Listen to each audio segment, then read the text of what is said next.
Hello everyone, welcome to the online session of Azad high school.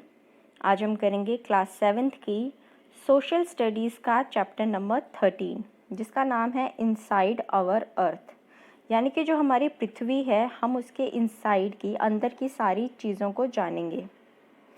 इस chapter में जो हम इम्पॉर्टेंट टॉपिक कवर करेंगे वो है to know about the concentric layers of the earth. जितनी भी हमारी लेयर है अर्थ की, जैसे कि क्रस्ट, मेंटल और कोर के बारे में जानेंगे।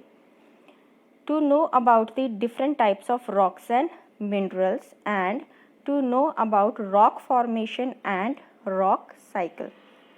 आइए इस चैप्टर को पढ़ते हैं। In the previous chapter we have studied about the component of environment. In this chapter we are going to study about the lithosphere. पिछले वाले चैप्टर में हमने पढ़ा था कि हमारे जो एनवायरनमेंट है उसके क्या क्या कंपोनेंट होते हैं, कौन कौन सी चीज़ें होती हैं उसमें। और इस चैप्टर में हम पढ़ेंगे लिथोस्फेयर के बारे में। अब लिथोस्फेयर है क्या? Lithosphere is a solid crust of rocks on the surface of the earth where we live. Lithosphere क्या है? एक लेयर है अर्थ की जहाँ पे हम रहते हैं। ठीक है, वो क्या है? एक सॉलिड क्रस्ट है, रॉक का, पत्थर का बना हुआ है एक सॉलिड। लिथो का मतलब होता है रॉक या स्टोन, ठीक है। और स्फेयर का मतलब होता है डोमेन, मतलब जो एरिया, जो जगह जहाँ पे वो है। The term lithosphere thus can be described as rock sphere. इसीलिए हम लिथोस्फेयर को क्या कह सकते हैं? रॉक स्फेयर भी कह सकते हैं। The average thickness of lithosphere is more in the continents than in the ocean. मतलब कि ओशन में जो थिकनेस है, ओशन की जितनी थिकनेस आप कह सकते हो, उसकी एवरेज, जो लिथोस्फेयर की एवरेज थिकनेस है वो काफ़ी ज़्यादा है उससे भी। The main part of the crust consist of igneous rocks and the rest consist mostly of sedimentary and metamorphic rock. जो हमारा क्रस्ट का एरिया है वहाँ पे ज़्यादातर कौन सी रॉक पाई जाती है? Igneous rock. और बाकी जो एरिया रह जाता है वहाँ पे सेडिमेंट्री और मेटामॉर्फिक रॉक होती हैं। अब इन तीनों रॉक्स के बारे में हम इस चैप्टर के बाद में पढ़ेंगे। सबसे पहले जानते हैं इंटीरियर ऑफ द अर्थ। हमारे अर्थ के अंदर क्या क्या है, कौन कौन सी लेयर मौजूद हैं। Okay, the study of internal structure of the earth depend upon indirect sources. Seismic waves और the earthquake waves are the most important source. By studying these waves and their movement, we came to know about the interior of the earth. अब जो अर्थ के अंदर क्या क्या है ये कैसे पता चला था? जो अर्थक्वेक की जैसी वेव्स होती हैं, जो जब भूकंप आता है, जो सिस्मिक वेव्स जो घूमती हैं, उसी से ही क्या पता चला है कि इनसाइड द अर्थ क्या क्या है। The inner structure of the earth can be compared to an onion. अब हम, जैसा हमारा ऑनियन होता है, प्याज आपको पता है, उसी के तरीके से ही हम इसका इनर स्ट्रक्चर को बता सकते हैं। क्योंकि जैसे कि प्याज में बहुत सारी लेयर्स होती हैं, आपने देखा होगा प्याज कैसा होता है, उसी की तरह अर्थ में भी बहुत सारी लेयर्स हैं। The uppermost layer over the earth surface is called the crust. जो ऊपर की लेयर होती है, मतलब पहले तो एटमॉस्फेयर होता है, एटमॉस्फेयर के नीचे जो मेन लेयर आती है वो होती है हमारी क्रस्ट। उसके बाद आती है सेकंड लेयर मेंटल, और जो एकदम अंदर की एक लेयर होती है उसको कहा जाता है कोर।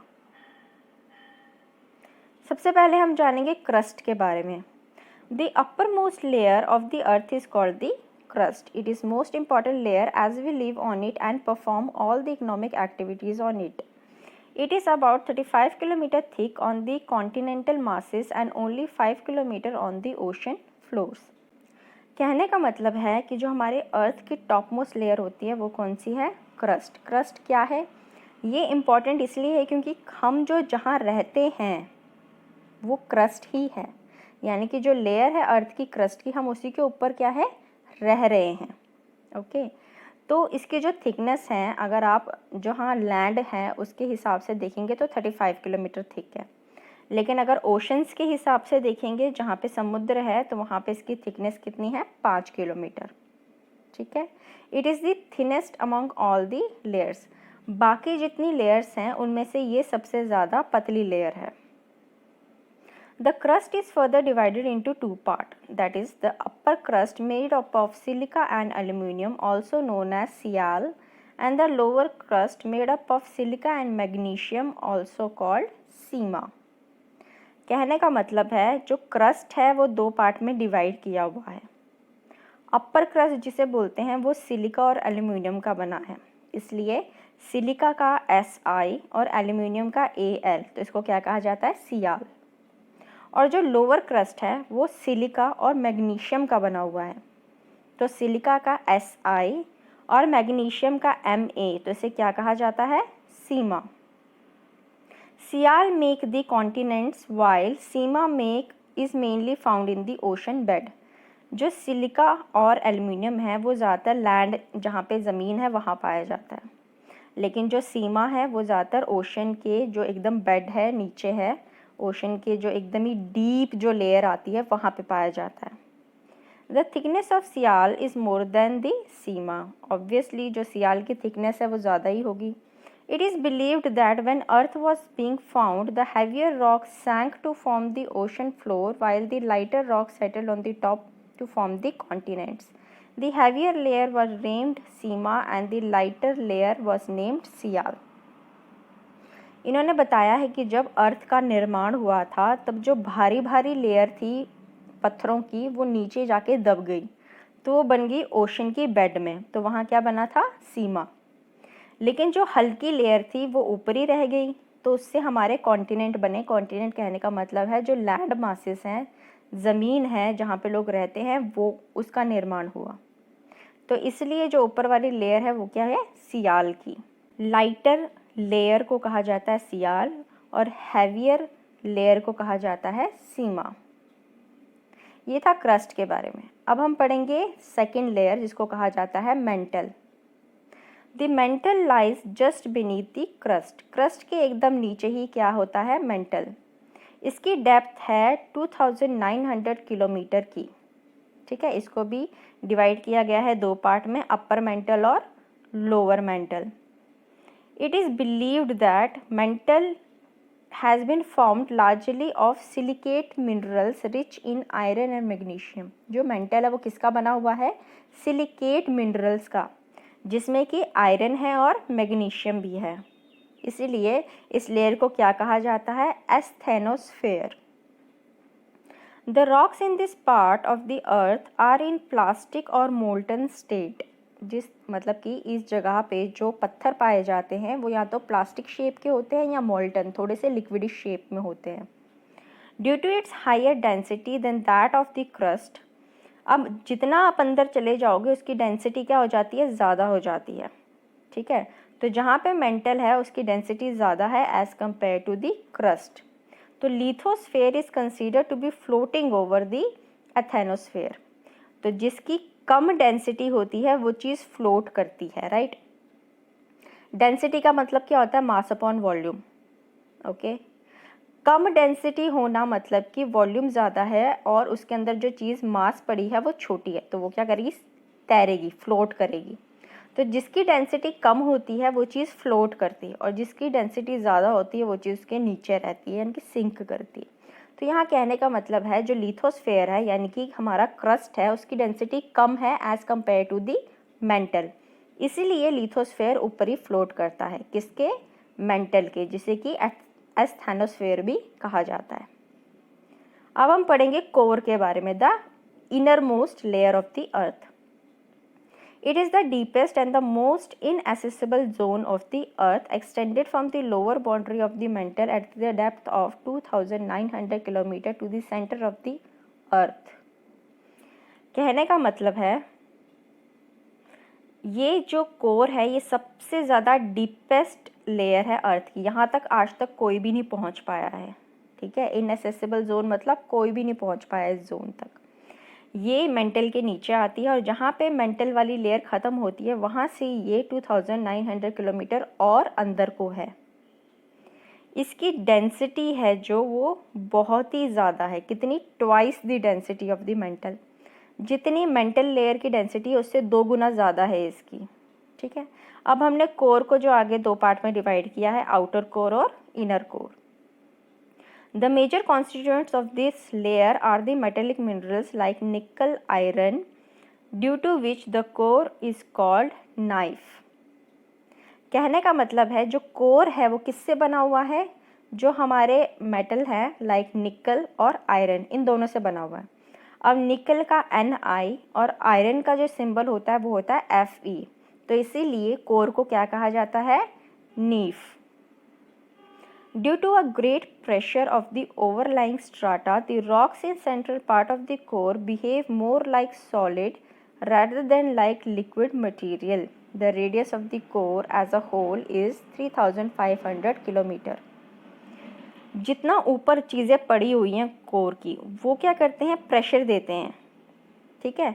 तो ये जो जितना भी प्रेशर पड़ रहा है ऊपर वाले स्ट्राटा से, जो लेयर्स हैं जितनी भी, उसकी वजह से जो कोर में जितना भी मटेरियल पड़ा हुआ है वो क्या है, सॉलिड फॉर्म में है, ओके, रादर देन लिक्विड, मतलब लिक्विड में नहीं है, सॉलिड में है, क्योंकि ऊपर से उसको क्या है, कंप्रेशन मिल रहा है। और यहाँ पे बताया गया है जो कोर का रेडियस है वो किसके बराबर है, कम से कम 3500 किलोमीटर तक उसका रेडियस है सिर्फ, ओके। ये थे हमारे 3 types of the layer of earth. अब हम पढ़ेंगे मटीरियल्स ऑफ द अर्थ। अर्थ में क्या क्या चीज़ें हैं। सबसे पहले आता है rocks and minerals. The material of the crust, यानी कि जो हमारे लिथोस्फेयर में मटीरियल है वो जनरली क्या है, रॉक, यानी कि पत्थर है। इसलिए लिथोस्फेयर को क्या कहा जाता है, रॉकस्फेयर भी कहा जाता है, क्योंकि लिथो का मतलब क्या होता है, rock. The earth crust is made up of various types of rock. Any natural mass of mineral matter that makes up the earth crust is called a rock. Rock किसे कहते हैं, कोई भी नेचुरली जो मास है, मास मतलब कोई चीज़ है जिसके अंदर बहुत से मिनरल्स भी भरे हुए हैं और वो एकदम कॉम्पैक्ट हो गया है और वो अर्थ की क्रस्ट में पाया जाता है, तो उसे क्या कहते हैं, रॉक। रॉक डिफरेंट कलर के हो सकते हैं, साइज़ के हो सकते हैं, टेक्सचर भी उनका अलग अलग हो सकता है, राइट। अब डिफरेंट टाइप्स ऑफ जो भी अलग अलग रॉक्स होते हैं वो अलग अलग तरह के जो ज़मीन का आकार होता है उसको बनाते हैं। जैसे कि जो हमारा डेक्कन प्लेट्यू है वो इग्नीशियस और मेटामॉर्फिक रॉक से बना हुआ है, बट जो हिमालय है नॉर्थ साइड में और नॉर्थ के जितने भी प्लेन्स हैं वो किससे बने हुए हैं, सेडिमेंट्री रॉक से, okay. Rocks are made up of 1 और मोर मिनरल्स, यानी कि जो पत्थर होते हैं वो एक या एक से ज़्यादा मिनरल्स के भी बने होते हैं। Minerals are natural occurring substance which have definite chemical composition but and physical properties. Mineral होते क्या है, लेकिन ये एक नेचुरली मिलने वाली चीज़ होती है जिसकी जो केमिकल कॉम्पोजिशन है, मतलब उसके अंदर के जितने भी कॉम्पोजिशन है वो, और बाहर से दिखने वाले जो फिज़िकल कॉम्पोजिशंस हैं वो एकदम डेफिनेट होते हैं, मतलब एक जैसे ही होते हैं। कोई कोई ऐसे हो सकते हैं जिनकी केमिकल कॉम्पोजिशन तो सेम हो बट देखने में वो अलग अलग हो, ठीक है। Each mineral usually consists 2 or 3 simple substances called element. Her mineral में 2 या 2 से ज़्यादा भी एलिमेंट पाए जाते हैं, यानी कि ये मिक्सचर ऑफ एलिमेंट होता है जिसके ये मिनरल बने होते हैं। अब हम पढ़ेंगे टाइप्स ऑफ रॉक्स। अब ये जो पत्थर होते हैं वो कितने कितने प्रकार के होते हैं।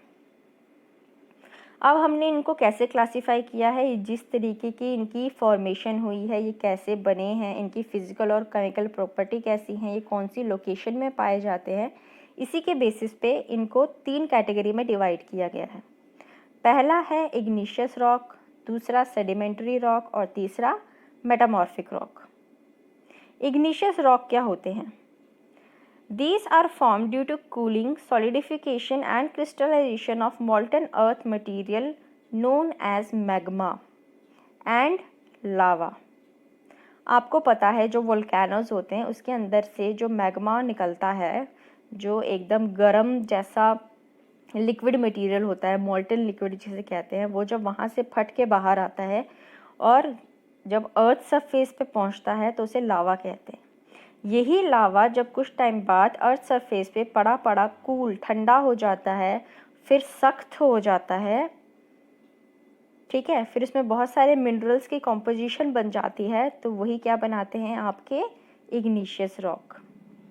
इग्निशियस रॉक को प्राइमरी रॉक भी कहा जाता है क्योंकि ये सारे पहले रॉक बनते हैं due to the formation of the upper crust of the rock. जहाँ पे जो हमारी लेयर अपर क्रस्ट बनी थी, यहाँ पे सबसे पहले यही रॉक्स बने थे। कौन से? Igneous rock. ठीक है। फर्दर बाद में इन इग्निशियस रॉक को दो भागों में डिवाइड किया गया। एक को कहा जाता है इंट्रूसिव रॉक और दूसरे एक्सट्रूसिव रॉक्स। इंट्रूसिव रॉक्स कौन से होते हैं? जब मैग्मा ऊपर आता है वोल्केनिक एक्टिविटी में और वो अर्थ सरफेस पे नहीं पहुंच पाता है और पहले ही कूल डाउन हो जाता है, मतलब अर्थ पे पहुंचने से पहले ही वो ठंडा हो जाता है और सॉलिड हो जाता है, तो उस टाइम पे जो रॉक्स बनते हैं उनको कहते हैं इंट्रूसिव इग्निशियस रॉक। वो उनको ठंडा होने में थोड़ा कम टाइम लगता है, ठीक है, इसलिए ये बहुत ही बड़े बड़े रॉक्स बनते हैं। इसका एग्जाम्पल है आपके granite, grinding stone used to prepare paste और powder of spices and grains are made up of granite. ठीक है। ग्रेनाइट्स जो हैं, जब हमने स्टोन्स को तोड़ने की कोशिश की तब वहाँ से वो ग्रेन्स मिलते हैं जो टुकड़े टुकड़े होते हैं उन पत्थरों के, फिर हमारा क्या बना था? ग्रेनाइट बना था। अब बारी आती है एक्सट्रूसिव रॉक्स की। ये सेम है, जब मैग्मा निकल के ज़मीन पे आ जाता है, लावा बन जाता है और वो फिर ठंडा होकर सॉलिड बन के जो रॉक्स बनाता है उनको कहते हैं एक्सट्रूसिव इग्निशियस रॉक्स। ठीक है। इनको वोल्केनिक रॉक भी कहा जाता है। ये बिल्कुल ही बारीक बारीक ग्रेन्स का बना होता है और थोड़ा सा ग्लासी होता है। ग्लासी मतलब थोड़ा सा शाइनिंग टेक्सचर वाला होता है क्योंकि ये सरफेस के ऊपर बना है, लावा ठंडा हुआ है और बहुत ही ज़्यादा जल्दी ठंडा हुआ है। ठीक है, क्योंकि एटमॉस्फेयर का जो टेम्परेचर होता है ज़मीन के अंदर के टेम्परेचर से थोड़ा ठंडा होता है, इसलिए ये जल्दी सॉलिड हो गए होते हैं। इसीलिए इसमें क्या होता है? थोड़ी सी शाइनी लुक आती है, थोड़े क्रिस्टल्स वाली लुक आती है। और इसके एग्जाम्पल है आपका बसाल्ट। बसाल्ट जो है वो एक एक्सट्रूसिव रॉक है जो कि कहाँ पाया जाता है? डेक्कन प्लेटियो में। नेक्स्ट है आपके सेडिमेंट्री रॉक।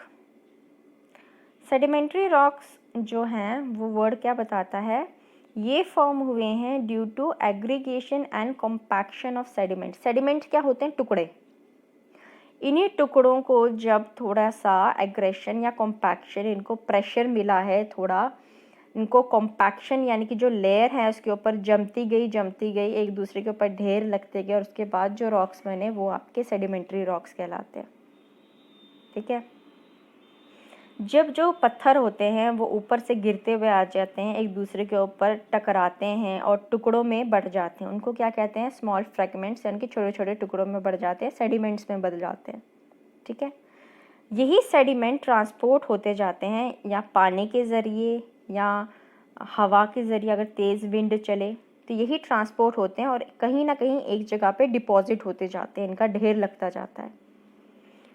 तो जब इनका जहाँ पे ढेर लगता है वहाँ पे ये क्या होते हैं? एक के ऊपर चढ़ के इनको कॉम्प्रेक्शन यानी कि धक्का सा लगता है, प्रेशर सा मिलता है और ये वहीं पे जाके ही सॉलिड फॉर्म में बन जाते हैं, रॉक्स बन जाते हैं।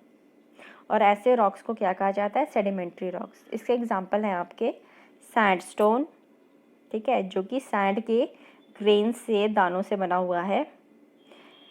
आपको इसकी करेक्टरिस्टिक्स बताते हैं। ये जो सेडिमेंट्री रॉक्स होते हैं ये सेडिमेंट्स के बने होते हैं। ठीक है। किसके सेडिमेंट्स के? जो पुराने पत्थर हो गए या प्लांट और एनिमल्स के रिमेन्स जो बचे होते हैं वो भी हवा या पानी के साथ निकल आते हैं, तो ये सब इनके बने होते हैं। दूसरा, ये एक के ऊपर लेयर बन के बने होते हैं, तो ये एकदम इनकी जो टेक्सचर होती है लेयरी टेक्सचर होती है, जैसे आप इस पिक्चर में भी देख सकते हैं, ऐसा दिख रहा है ना, एक के ऊपर लेयर जमी हुई है, थोड़ा लेयरी टेक्सचर होता है इसका। ठीक है। तो इस लेयर में बहुत सी चीज़ें घुसी हुई होती हैं, बहुत से रिमेन्स होते हैं। फॉसिल्स मतलब कि प्लांट एनिमल के जो वेस्ट हैं, जब वो डेड हो जाते थे वो भी इसमें पड़े होते हैं, और भी जानवरों के भी हो सकते हैं, क्योंकि ये सारे कहाँ से मूव हुए हैं? पानी से या हवा के ज़रिए कुछ चीज़ें उड़ के चली गई और वो एक जगह इकट्ठी हो गई। दूसरे बताए गए हैं, ये जो सेडिमेंट्री रॉक्स हैं ये हमारे अर्थ में काफ़ी जगहों पे पाए जाते हैं, मतलब कि 75% ऑफ दी सरफेस एरिया जितना भी है अर्थ का वो इसी रॉक से भरा हुआ है। ठीक है। दूसरा, इन्हीं रॉक्स में क्या क्या पाया जाता है? कोल, ऑयल या नेचुरल गैस, वो इन्हीं पत्थरों से निकाली जाती है और इन्हीं पत्थरों, ये जो पत्थर होते हैं ये इनको होल्ड करके रखे हुए हैं। तीसरा आता है मेटामॉर्फिक रॉक। मेटामॉर्फिक रॉक्स क्या होते हैं? ये जो मेटामॉर्फिक रॉक्स होते हैं ये एक्चुअल में जो इग्निशियस और सेडिमेंट्री रॉक, बाद में इन दोनों रॉक्स में जो चेंजेस आते हैं उसको कहते हैं मेटामॉर्फिक रॉक। मतलब पहले ये इग्निशियस रॉक थे, चेंज हुए, इनमें कुछ हाई प्रेशर मिला, टेम्परेचर चेंज हुआ, तो ये जो नेक्स्ट इनकी जो शेप चेंज हो जाती है, टेक्सचर या कॉम्पोजिशन में चेंज आ जाता है, तो फिर उन तरह के रॉक्स को मेटामॉर्फिक रॉक्स कहा जाता है। यानी कि कुछ अल्टरेशन हो, उसमें चेंजेस हो। प्री एग्जिस्टिंग रॉक्स यानी कि इग्निशियस और सेडिमेंट्री रॉक, उनमें कुछ चेंजेस आए ड्यू टू किससे? मिनरल के कॉम्पोजिशन में, उनके टेक्सचर में या टेम्परेचर प्रेशर के कारण, तो वो सारे रॉक्स किस में बदल जाते हैं? फिर मेटामॉर्फिक रॉक में। Sometimes even previously found metamorphic rock are again metamorphosed due to great heat and pressure. अब जो पहले बन गए हैं मेटामॉर्फिक, उनमें भी कुछ टाइम के बाद और चेंजेस आते हैं हीट और प्रेशर के कारण, तो वो फिर से दूसरे मेटामॉर्फिक रॉक में भी बदल सकते हैं। ठीक है, इसके आपके एग्जाम्पल होते हैं क्ले एंड लाइमस्टोन, और ये बहुत ही ज़्यादा वैल्यूबल मेटेलिक मिनरल होता है क्योंकि इसमें गोल्ड और सिल्वर भी मिलते हैं। अब हम पढ़ेंगे इनके यूजेस क्या हैं। Rocks are very useful to us, ये सारे हमारे लिए बहुत ही ज़्यादा यूज़फुल हैं। क्यों? They are the storehouse of the minerals. Fossil fuels like coal, petroleum, natural gas are found in sedimentary rocks, whereas in igneous and metamorphic rock we find large reserve of metallic minerals. ये जो पत्थर है ये एक storehouse है। Storehouse क्या? इन्हीं में ही पाया जाता है कोल, पेट्रोलियम, नेचुरल गैस जो हो गई, ठीक है, मैंने ऊपर बताया ना आपको सेडिमेंट्री रॉक्स में होता है, और इग्निशियस और मेटामॉर्फिक रॉक्स में भी बहुत से इम्पॉर्टेंट मिनरल पाए जाते हैं। ठीक है, और इन्हीं रॉक्स से हम रोड, घर या बिल्डिंग भी बनाते हैं।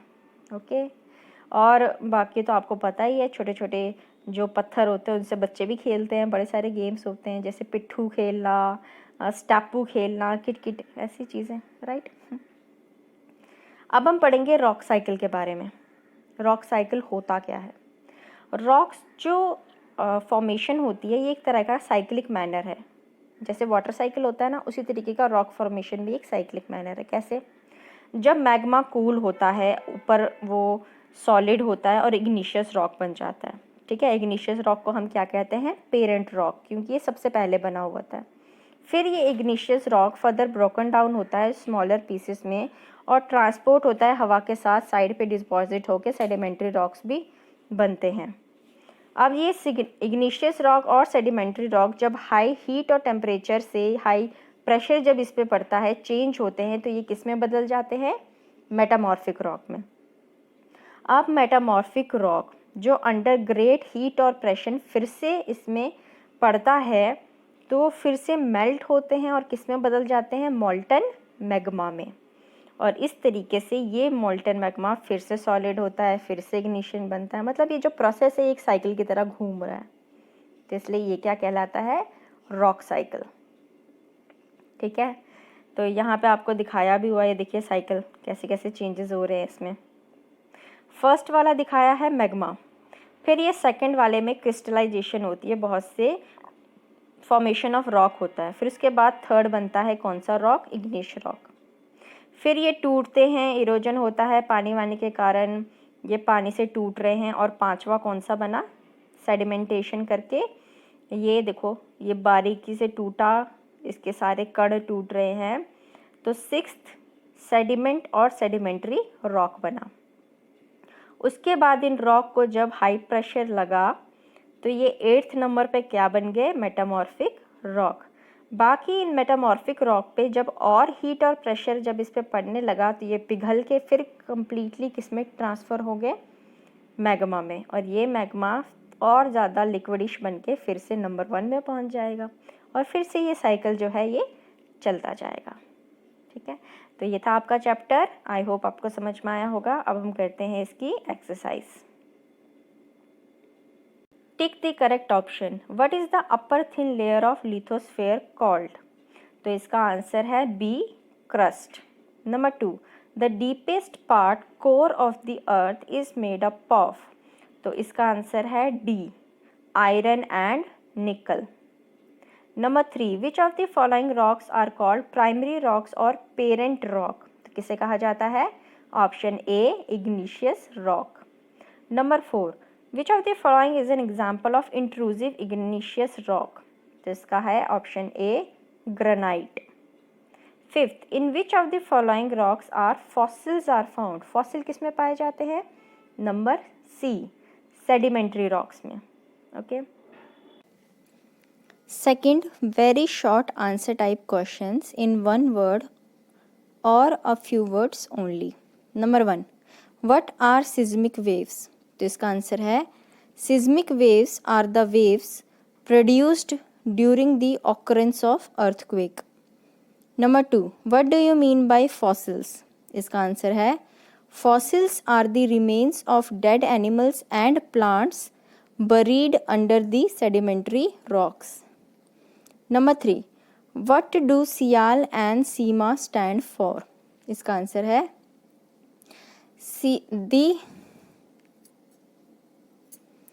the upper crust made up of silica and aluminum is known as Sial, and the lower crust made up of silica and magnesium is called Sima. Number 4, name the minerals of which the core of the earth is made up. तो इसका answer आप लिखोगे nickel and iron minerals. Number 5, what do you mean by sediments? इसका answer है sediments are the broken pieces of rock carried by running water और wind to deposit in an area. Number 6, what is asthenosphere? इसका answer है It is another name for the upper mantle. Number 7, name the 3 layers present in the Earth's interior. इसका answer है crust, mantle, core. Number 8, what do you mean by rock sphere? इसका answer है rock sphere is another name for lithosphere. Number 9, give 2 types of igneous rocks. इसमें आप लिखेंगे intrusive rocks and extrusive rocks. Number 10, what are metamorphic rocks? यहाँ आप लिखेंगे metamorphic rocks are the changed form of igneous and sedimentary rocks formed due to great heat and pressure exerted on them. Third है fill in the blanks. Number 1, Deccan Plateau is made up of basalt. Number 2, when sediments are compressed and hardened, then sedimentary rocks are formed. Number 3, lithosphere is floating on asthenosphere. Number 4, seismic waves are the most important source to know about the interior of the earth. Number 5, the earth's crust is made up of various types of rocks. आगे हैं आपके short answer type questions. ये हम आपको आपके description box में देंगे, आप वहाँ से इसको ईजिली नोट कर सकते हैं. आगे चलते हैं फिफ्थ ट्रू एंड फॉल्स में. Number 1, igneous rocks are largely found over the earth surfaces.